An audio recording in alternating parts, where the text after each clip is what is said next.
Para sa akin, si Jolo at Lovie, siguro, syempre showbiz sila. Kailangan nila protektahan yung pagiging sweetness sila kahit hindi naman sila. Eh bakit nga ba naman kasi showbiz kayo, Jolo at Lovie? Ayon sa kanila, naliligaw pa na si Jolo. So, doon tayo. Maniwala na lang tayo sa kanila.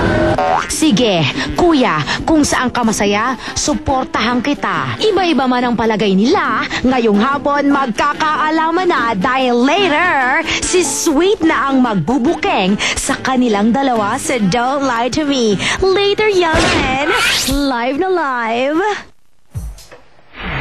Ito pa ang dapat niyong tutukan, my fellow taga-Showbiz Central. Gretchen Barreto, for the first time, sinagot ang isyong pinalayas daw siya ng partner niya for 14 years na si Tony Boy Cuanco. Kakamali pa rin ako. Ayan, si Greta, may buwelta. Kilala niyo ba si Reynaldo Lapos? I am your brother, your best friend forever. Siya lang naman ang Pinoy nurse na sikat na ngayon dahil sa American Idol audition niya. Iba talaga ang Pinoy. Well, nahanap namin ang mag-anak niya. Ano ba ang misteryo sa likod ng kakaibang Pinoy nurse in America na ito? Tutukan mo! Ito pa! Sikreto ni Judy Ann Santos, ibubunyag. Grabe na to ha! Kaya siya mismo ang magsasalita. Oh yes, live na live dito sa Showbiz Central, si Juday. At alam nyo ba kung saan-saan nag-date ang mga favorite yung stars ng Valentine's? Well, kami alam namin. At don't worry, ibubuko namin sa inyo yan. Kaya get ready. Dahil susunod na si Robin Padilla at ang kanyang mga damdamin bilang ama ng bagong telefantasya sensation na si Kylie Padilla. Ang ating star reporter this week ay nakaranas daw ng isang nakaka-intrigang experience. At ito po ay kukwento sa atin ng TV host na si Drew Arellano na ngayon ay nasa GA Tower sa Bonnie EDSA. Live na live po ito. Drew, ano nangyayari dyan? Ay, Pia, dito mismo sa harapan ng building na to nagsimula ang aking super exciting week. Actually, talagang sa sobrang exciting, talagang meron akong naka-witness na isang nakaka-intrigang pangyayari. Dito sa may GA Tower along EDSA, Bonnie MRT Station, may isang dosenang misteryosong lalaki ang nagrarapel mula sa tuktok sa Landsberg Building naman. Ganitong eksena rin ang makikita. At nung Wednesday naman ay naimbitahan ako sa isang party kung saan nagkaroon ako ng isang nakakagulat na experience.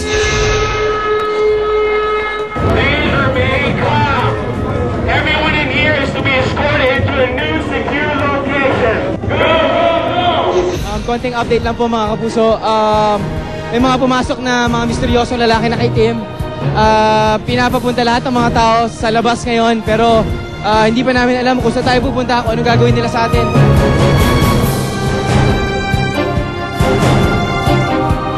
Dito tayo sa loob ng coaster 2 kung saan tayo dinala ng mga misteryosong lalaki na itim na nakita natin last Monday na nagrapel.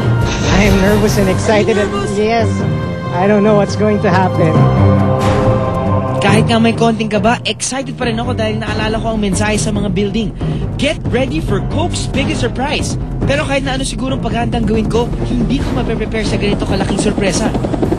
Well, it seems like a rescue helicopter na may bit-bit na malaking bote ng Coke.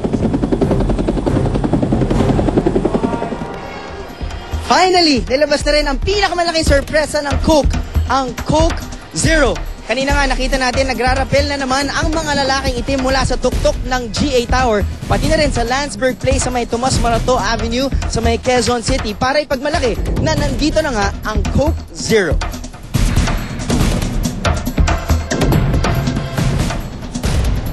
Imagine the same great taste of Coke with zero sugar. Ito pa po ang mga masasabi nila tungkol sa Coke Zero. This is so special. We've been waiting for some 20 years for this event. It's exactly like Coca-Cola. Tastes like Coca-Cola. Feels like Coca-Cola. the regular Coca-Cola, and yet it has 0 sugar and so 0 calories. It's amazing. It combines that great taste of Coca-Cola with 0 sugar.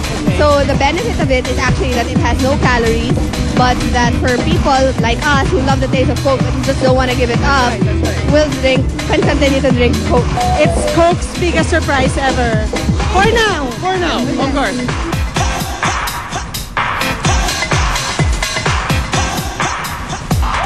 At tulad ng nakikita nyo nangyayari dyan sa Landsberg Place sa may Tomas Morato, namimigay din dito ng Coke Zero sa may Bonnie MRT Station. Now, kausapin po natin ang brand manager ng Coke Zero, Miss Francine Catibayan. Good afternoon. Good afternoon. I'd like to invite all of you to grab your Coke Zero now so you can taste it and believe for yourself. There you go. Sweet but short. I'll see you later. Alright. There you go. It's been an exciting week. Sing exciting ang pagdating ng pinakamalaking sorpresa ng Coke, ang Coke Zero. Ito po si Drew Arellano, ang inyong star reporter for Coke.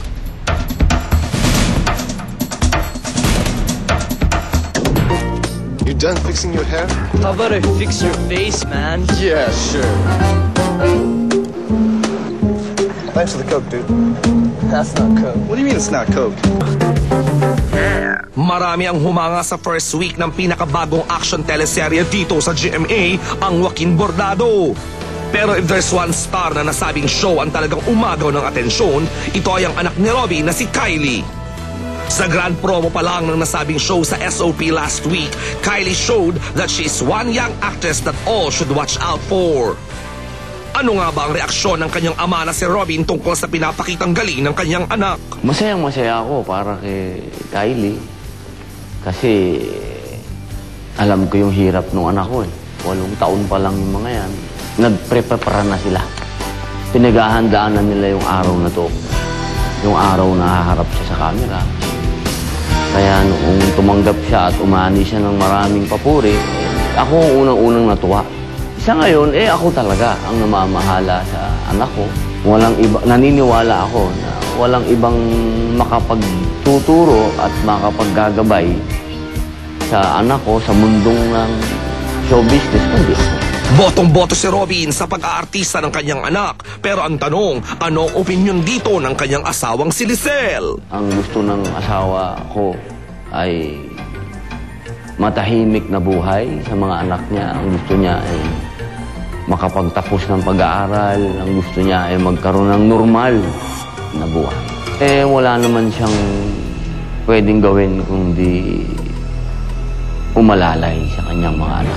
Speaking of White Lisel, totoo nga bang nagkaroon sila ng tampuhan dahil sa mga inireveal last week ni Robin sa Central Jury? Hindi yun ang pagkakakilala niya sa akin bilang lalaki na nagsasalita ng tungkol sa babae, sa mga pamilya ng mga babaeng nabanggit, sa pamilya ni Lisel.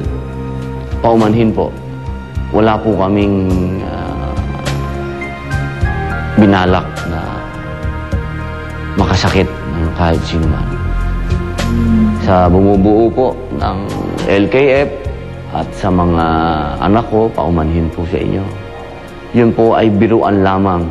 Yun po ay wala pong halong malisya, kundi yun po ay katuwaan. At pangako po namin ay hindi na muling mangyari. Robin admitted na sa ngayon ay miss na miss daw niya ang asawang si Lisel at ang iba pa niyang anak na nakatira ngayon sa Australia. Siyempre. Siyempre. Kasi iba pag buo, iba pag sama-sama. Pag uwi mo, masaya ka. Pero isang bagay lang daw ang pinagmamalaki ni Robin pagdating sa samahan nilang pamilya. Meron kaming yung komunikasyon. Importante yung komunikasyon. Hindi dapat na dumaan ang maraming araw na hindi kami nag-uusap. Ganun klase yung aming samahan.